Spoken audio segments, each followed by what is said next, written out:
This video is sponsored by Ridge Wallet. Guys, it is 2020. It is time to organize your life. Start with getting rid of that small suitcase you have in your back pocket.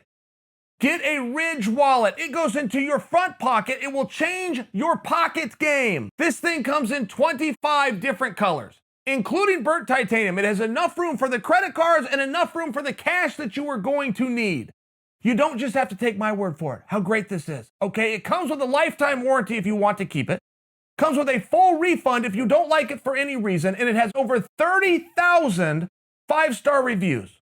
Go to ridge.com/Chael for 10% off, free worldwide shipping. You don't like it, send it back. Ridge.com/Chael. Is Jon Jones on the path to being the pay-per-view star that he's always wanted to be? Right? Jon has always been in a spot where it's very hard to sell. It's very hard to sell for the same problems that Roy Jones Jr. had. People know how this story is going to end, and he's not interesting enough of a guy, by example, a Floyd Mayweather type. They say there's only two fighters in history who can sell on their own: Mike Tyson and Oscar De La Hoya. Now, they need to amend that list to add Floyd Mayweather. But it's still down to those three.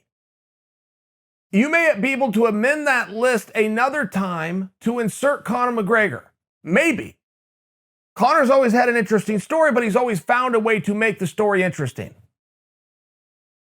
You could not, even in a fictitious world, amend that list and add anybody else and be accurate. It's very rare. All I'm offering to you is it's very rare. And I offer that because I'm not being my typical scumbag of a self trying to kick Jon Jones. That's not what I'm doing. Numbers don't lie, and he's never been able to draw. Can't draw because he's so damn good, right? I'm not insulting him. He draws against Adesanya. I mean, that changes everything.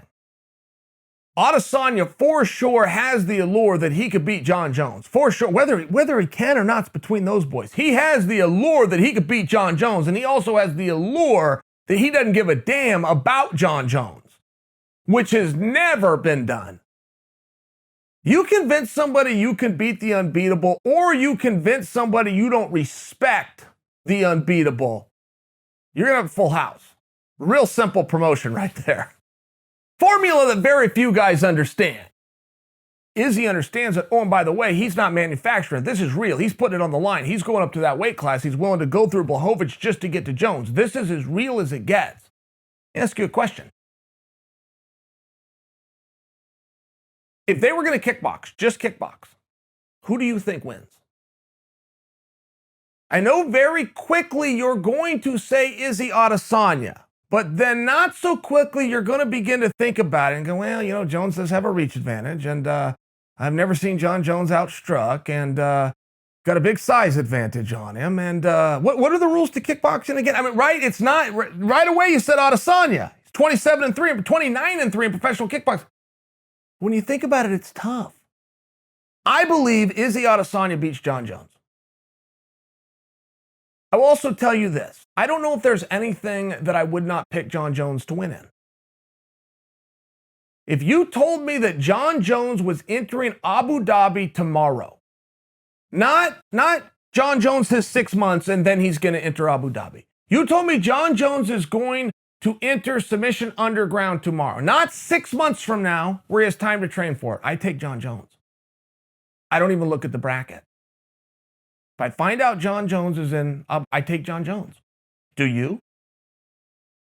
If you tell me tomorrow Jon Jones is going over to K1, not you tell me he's going to take a year and go work on it and then go into K. You tell me tomorrow he's going to wake up and go into K1. Who am I betting on? I'm taking Jon Jones. And I'm not going to ask you the opponent.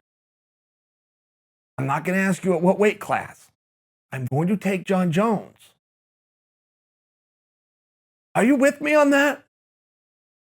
I mean, are you with me on that? But at the same time, I'm telling you, in MMA, which is his preferred discipline, I'm taking Adesanya. How do I get to that conclusion?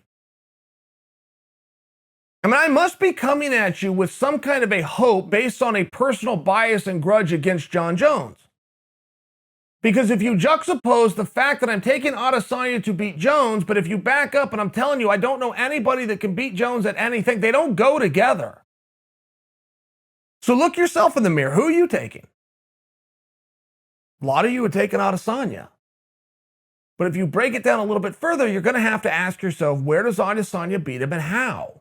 If he beats him on the feet, one-sided, no question. Okay, great. Can he keep it on the feet? Can he keep it on the feet? I mean, you're going to have to ask yourself these questions.